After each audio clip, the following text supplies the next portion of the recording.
pesquisadores e cientistas. Meu nome é João Pedro, eu sou engenheiro eletricista e mestrando na Unicamp. E essa é a sexta e última parte do curso introdutório de espectroscopia de impedância eletroquímica. Nesse vídeo, eu vou explicar como fazer o fitting dos dados experimentais de espectroscopia de impedância eletroquímica. Para alcançarmos esse objetivo, eu irei fazer alguns exemplos de dados experimentais de espectroscopia de impedância utilizando o software ZView. Como vimos nos outros vídeos, a espectroscopia de impedância eletroquímica é uma técnica valiosa que nos fornece informações eletroquímicas sobre os processos que ocorrem na interface eletrodo-eletrólito. A partir dos dados de impedância, nós podemos construir um circuito equivalente utilizando elementos como capacitores, resistores, indutores, Warburg, elemento de fase constante, entre outros, para representar a resposta em frequência do eletrodo ou dispositivo a partir de um circuito equivalente. Fazer o fitting dos dados experimentais de espectroscopia de impedância eletroquímica significa ajustar esses dados com a função do circuito equivalente a partir de uma técnica de regressão. O fitting irá encontrar o melhor resultado para que os dados dos elementos sejam o mais semelhante possível da resposta experimental. Então, vamos abrir o ZView para fazer o primeiro exemplo. Esse é o ZView, então vamos começar.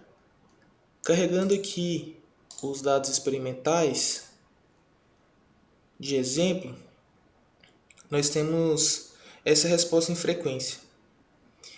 Na aula 3, nós vimos que uma resistência em série com a combinação paralela de um resistor e um capacitor em série com outra combinação de um capacitor com um resistor tem uma resposta em frequência parecida com essa. Então, para fazer o fitting, nós precisamos conhecer muito bem a resposta do nosso dispositivo e também conhecer um circuito equivalente que tem uma resposta próxima a os dados experimentais que nós temos. Então, vamos lá. Para inserir o circuito equivalente, nós vamos aqui. Então, nós temos que um resistor R. Então, vamos chamar ele de ESR. E essa ESR pode ser interpretada como a resistência do eletrólito e ela é responsável por deslocar o semicírculo da origem. Inserimos mais dois resistores em paralelo com um capacitor.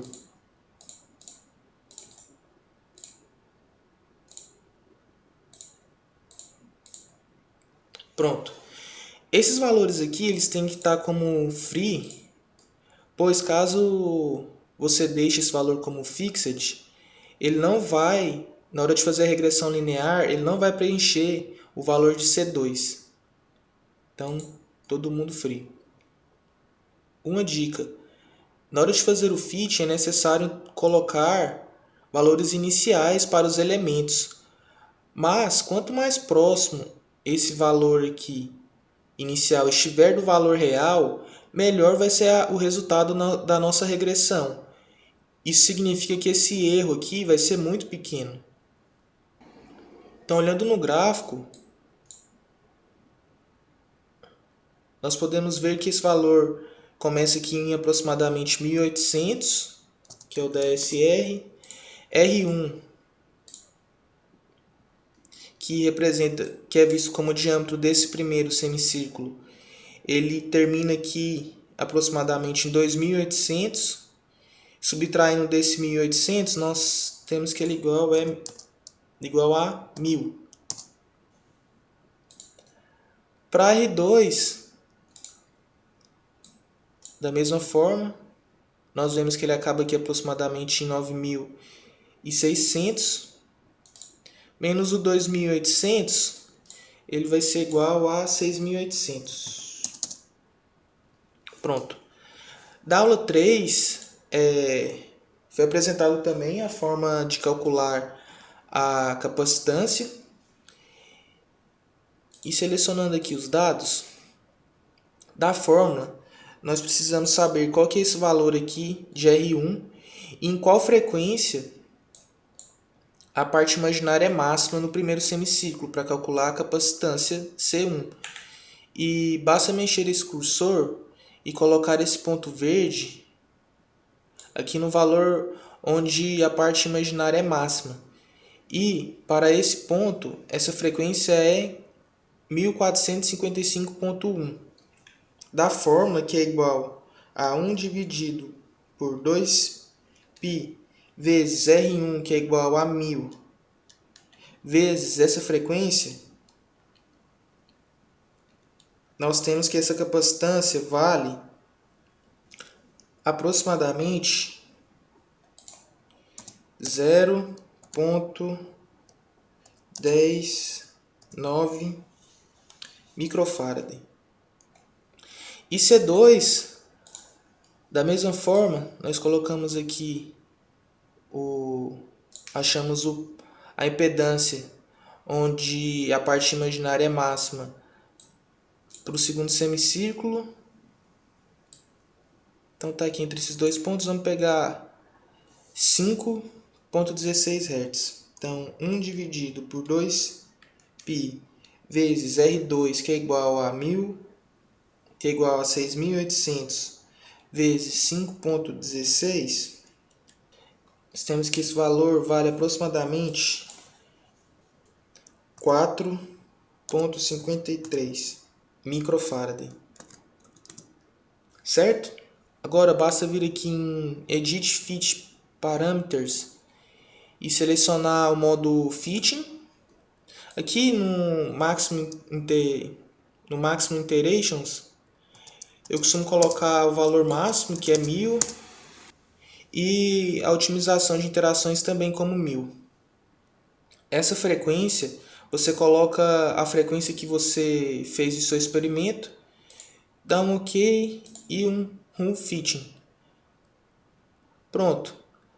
Ele completou os elementos do circuito com os valores que melhor representa essa resposta dos seus dados experimentais. Veja que essa curva aqui em vermelho é o dado experimental.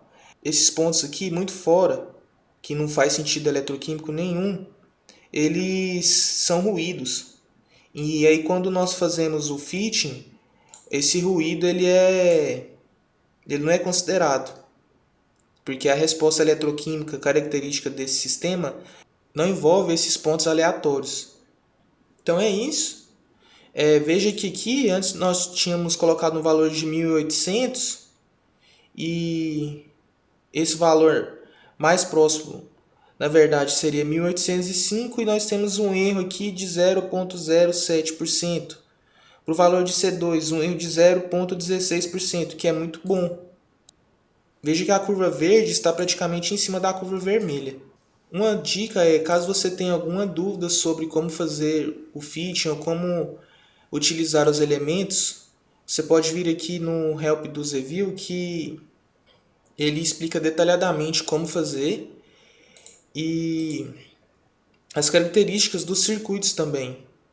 E as características dos elementos do circuito. Então, um resistor, um CPE, um elemento de Warburg, de curto-circuito, de circuito aberto. Quais são os parâmetros que envolvem o elemento de Warburg. Também é possível fazer uma simulação. Então, vamos fazer a simulação aqui de um circuito simples, que é uma resistência em série com um resistor e um capacitor em paralelo. Vamos colocar aqui, pode deixar fixo que agora não é mais a regressão. Vamos usar a função de simulação. E aí agora o modo nós podemos deixar em simulação e vamos simular a resposta desse circuito com a resistência igual a 1, com a capacitância igual a 1 farad e essa resistência igual a 1 ohm. Para um intervalo de 1 mHz até 1 MHz.